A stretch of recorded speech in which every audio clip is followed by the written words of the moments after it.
Hello everybody, today we're going to have a look at the Pontos Model detail upset for the Trumpeter 1/200 scale HMS Hood 1941 kit. So this set isn't really for the faint-hearted, not least because of the cost. It's currently retails around about the £250 mark, and that's on top of the base kit, which is probably another 200 or so. So you're looking at getting on for £500 worth of modelling. Not only that, but the set is pretty involved. It's going to take an awful lot of work to put this together. We're talking about almost 300 pieces of turned brass, 20 sheets of photo etching with hundreds of parts on them. I haven't counted them, but there are hundreds. And around about 90 parts of resin. On top of that, you've got the brass screws and a stained wooden deck to be keeping you occupied. So I'm going to make a start and have a look at the turned brass parts. What I've done here is I've separated them all into bags, so they've all been counted, which is useful to do when you first get this set, is to check through and make sure that everything's there. So this first bag contains various sizes of winch drums, fire reels, and so on. This next collection contains lots of parts for the mast yard arms, some of the booms, and ensign jackstaffs. Next up, we're looking at the main mast, the tripod for the main mast, which is over there on the left. You can also see number 16 there, which is the main derrick on the boat deck, which is a very distinctive feature of Hood. Here we have even more cable reels, bits, and down at the bottom there you can see part 53, which is the ship's bell, believe it or not. This card contains a couple more of the ensign and jackstaffs and a lot of the assemblies for the paravane derricks. The paravanes themselves are down on the bottom left there on that card. Here we've got the 4 screws, which I'm not sure whether or not we're going to use those. If we do, they're going to have to be dulled down. They're far too bright and toy-like at the minute, but we'll think about what to do with those when the time comes. So moving on to perhaps, well, if you're going to be using brass on a ship kit, you're going to be using brass barrels. These are the 15-inch main armament barrels and the 4-inch secondaries. Absolutely beautifully turned. The kit parts aren't bad, but these will make a big difference, I think. Finally, just to finish up the armament, we've got the pom-pom barrels for the 3 pom-pom mounts in 2 sizes and 16 Vickers barrels for the quad Vickers mounts. So on to the resin parts now, and we finished up with the armament. These are the blast bags for the 15-inch barrels, and we have the bodies for the 4 quad Vickers mounts with the ammunition drums moulded into those resin parts. The set also includes 3 replacement HACS directors, HACS meaning high angle control system, which were the directors for targeting anti-aircraft fire.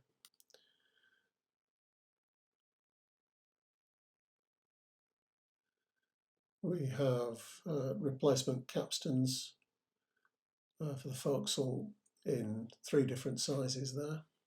In the area we've got 3 openings for the hose pipes and a blanking plate for the third capstan that was removed by 1941.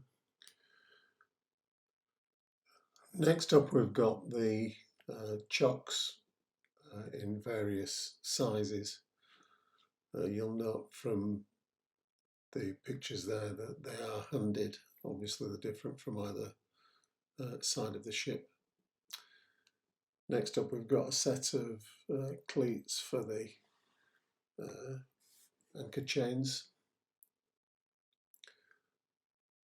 These are a set of winch units for the main deck. And following on these three tiny parts, I should have really put a pound coin or a coin next to those to just show how tiny they are. They're actually valves for another part of the machinery. These various parts are for the rangefinders on the directors. And next up we've got the three winches. These were called Wildcats. They were associated with the main capstans for the anchor chains. I believe this is basically a chimney. I think it was from the galley. I might be wrong on that. I've had a good trawl through the instructions and I can't see any reference to it anywhere. We'll come on to the instructions in a little bit. We have a set of parts now for the searchlights, including the cradles, obviously the searchlight bodies, and you can see the lenses moulded in clear resin there on the bottom right. This part's the middle part of the tripod mast, obviously created in resin for the brass tripod legs to fit into. That's it for the resin parts. We're going to have a quick look through the photo etched. Obviously there's far too many parts here to detail every single one, so we're just going to pick out some of the more interesting and obvious bits from these sets. So we're going to look through them in order. There are, well, they're numbered 1 through 16. So this is the first one. You can see the obvious parts on here are the structure for the foremast starfish, which again was a very distinctive feature of the ship.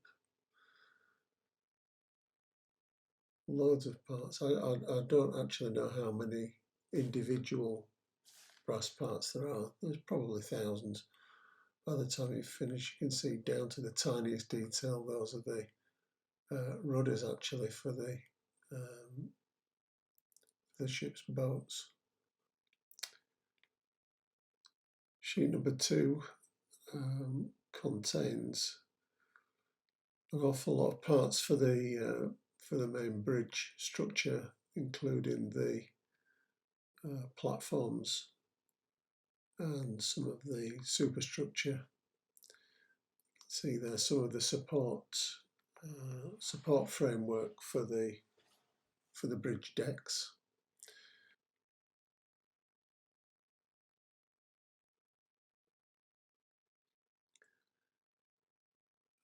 We've got some of the obviously the ladders on the top left of the fret there, and a lot of the railings and so on. We've got the flag lockers up there in the top right.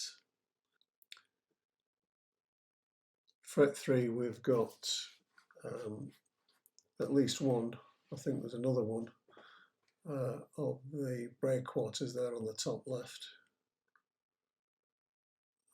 Various superstructure parts.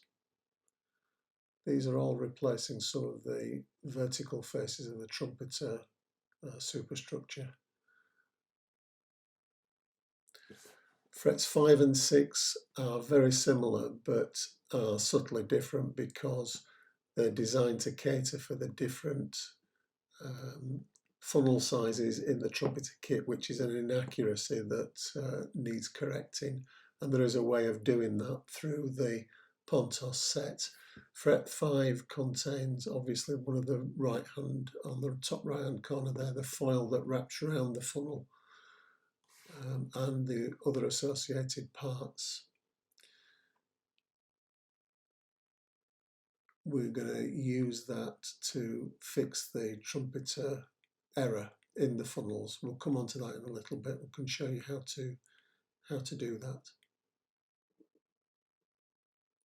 So fret 6 contains the smaller of the two funnel foils, if you like, the wrappings for the funnels. So it's the smaller one to cater for the smaller Trumpeter funnel. And obviously that needs correcting. We'll just do a quick look at how to do that towards the end of this video. In the meantime, the rest of the fret looks very similar to number 5. Sheet 7 now contains several of the davits.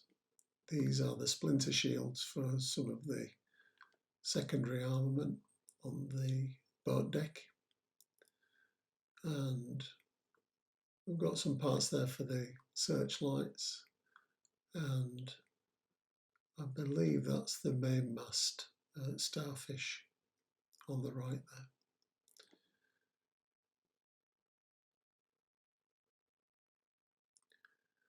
So we see the sides there of the Foxel Deck along the side of the ship, and the one set of plating for the boat or shelter deck. I believe that's the port side. Obviously the shelter deck on hood was a mixture of wooden planking and armour plate. Fret number 9 I think we're on now. These are the two very distinctive rear screens for hood. You can see the ship's name etched on those parts alongside some more superstructure elements and companionways and so on.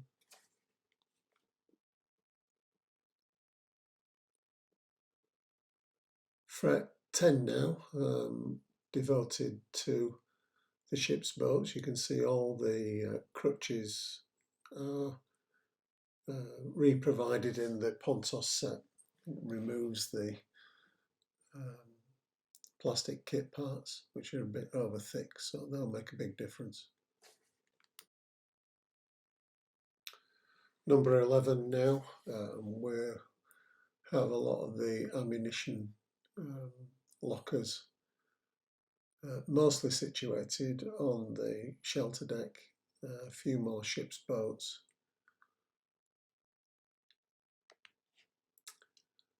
Fret number 12, this contains the remnants of the flying off catapult, which was once installed on B turret.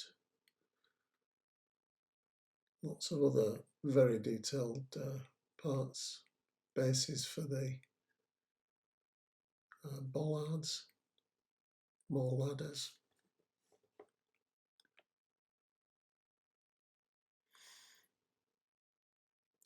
Fret 13 now, we've got a fret full of details for the secondary armament. We've got the 7 4-inch mounts on the top and down the left hand side, and the 3 pom-pom mounts taking up most of the bottom right hand side of that particular fret. You can see the detail on the pom-pom bases there. An awful lot to the fairly simple parts in the Trumpeter kit. And fret 14, we've got some more superstructure elements here. These are the main accommodation ladders for the rear of the ship, various platforms and davits and hoists.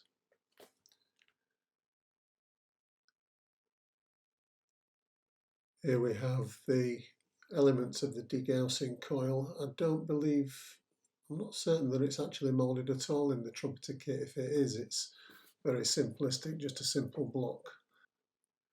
We've got some of the parts for the life rafts there on the top left. And last up, elements of the main derrick machinery, the blocks and tackle and so on. Various lockers. These parts on the bottom left are actually for the awnings, which was occasionally deployed on the ship.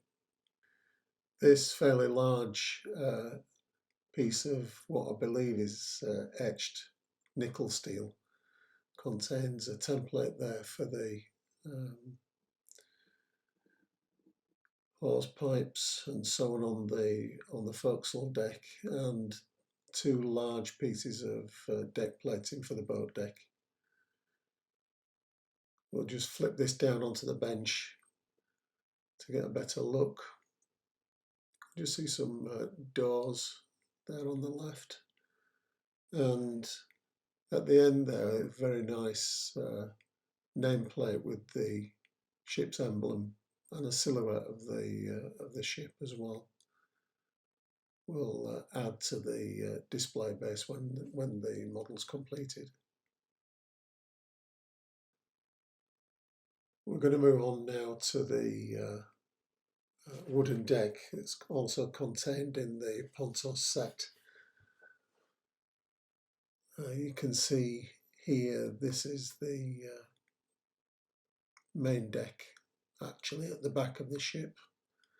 It's a very nice plank detail. It's fairly monotone in colour. An awful lot of people tend to weather these decks. I don't.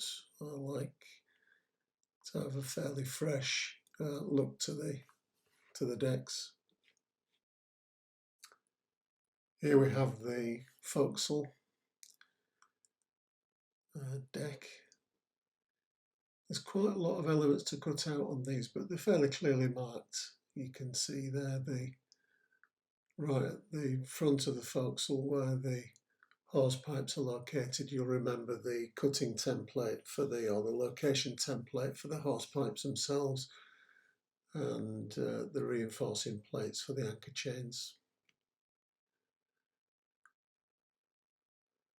These elements cover the main deck actually. They're further back on the ship immediately, well, the sort of amidships, just under the shelter deck.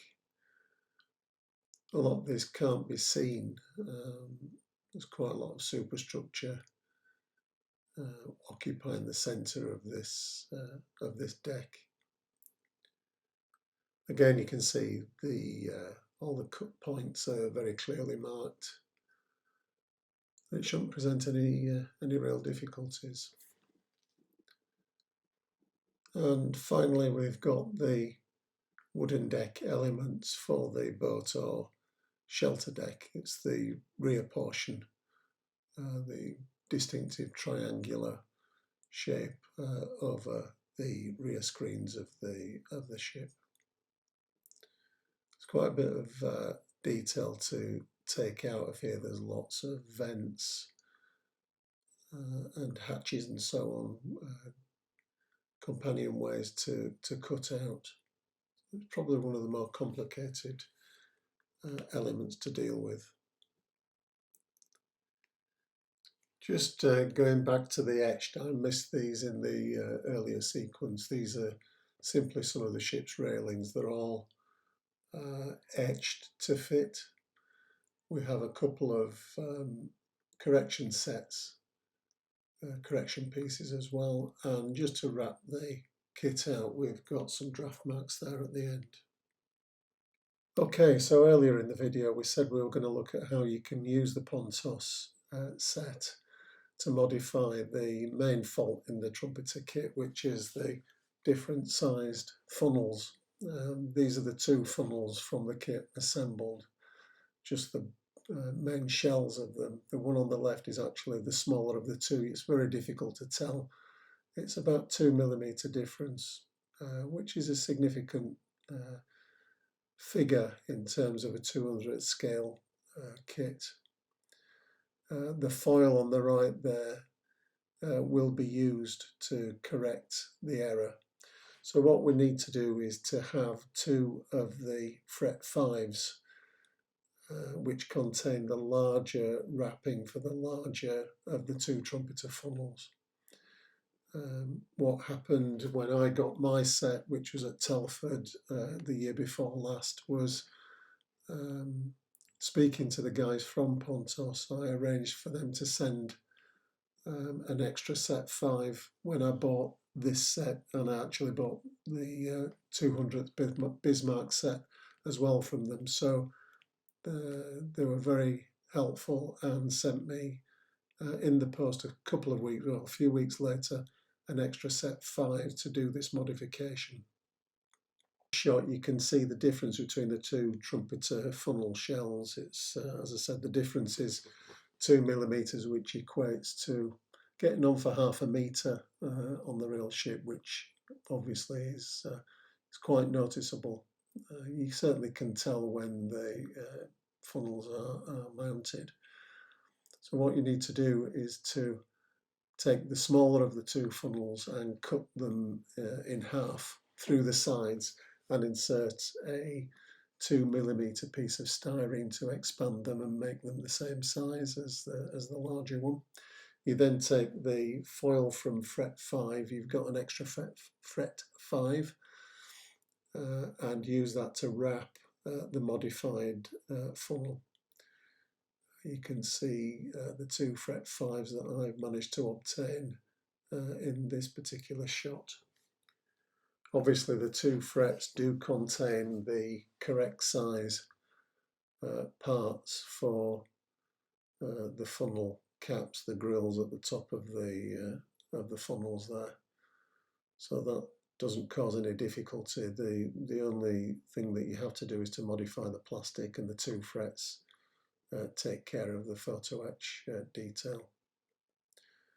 I mean, there are other ways of doing the modification, but the use of the foils particularly helps to cover the modifications to the plastic. I think otherwise trying to make the inserts into the funnel into the plastic and maintain some of the detail would be next to impossible. I can't imagine how you try and do that. It'd be very difficult. And I think there are other solutions. I think there are some companies out there, or a company certainly, that at one time did a resin replacement for the smaller funnel. But I'm not sure that that contained the photo etch for the cages on top. So not an ideal solution. Being able to obtain an extra fret from the Pontos set is by far the easiest way to go about things. You can see in this one, for example, that simply getting the foils to fit involves sanding away all the detail on the trumpeter parts. So it's the simplest and easiest way to go forward in my mind.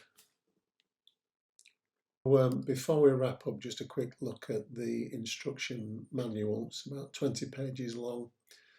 The first sheet shown on this picture was used by me to check through particularly all the turned brass parts before they were mounted on the cards that you saw earlier on in the video. The instructions themselves are not particularly complete. I don't think that they will describe where to fit every single part, particularly a lot of the etched. But I wouldn't imagine taking on a project like this, particularly with the addition of the Pontos set, without additional references, and you're going to need those to be able to get the most out of the Pontos set. The instructions do cover the majority, I would have said, of the assemblies, you can see on the next picture how they tackle the assembly, in this particular case, of one of the pom-pom mounts. Generally, the sequence starts with an exploded picture of the parts that you're going to require, and a succession of pictures which gradually build the assembly up.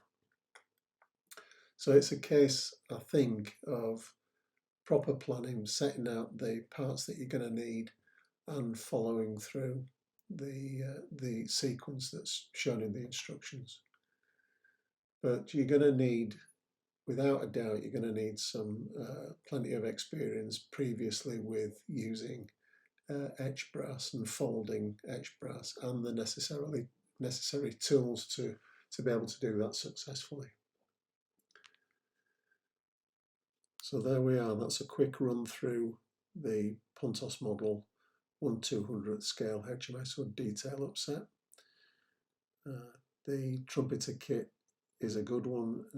The main issue with it, as I mentioned earlier on, is the issue with the funnels, but in the main there was plenty of reference made to the HMS Hood Association in the development of the Trumpeter 200th scale kit, which corrected a lot of the errors in the earlier 1/350th scale offering from Trumpeter. Inexplicably, they made the mistake with the funnels, which no one seems to know how that happened. But we can see how the Pontos set can be used to fix that. So if you're thinking of tackling the kit and the set, good luck with that. I'm hoping to start mine pretty soon. So hopefully we'll talk again once that construction's underway. Bye bye.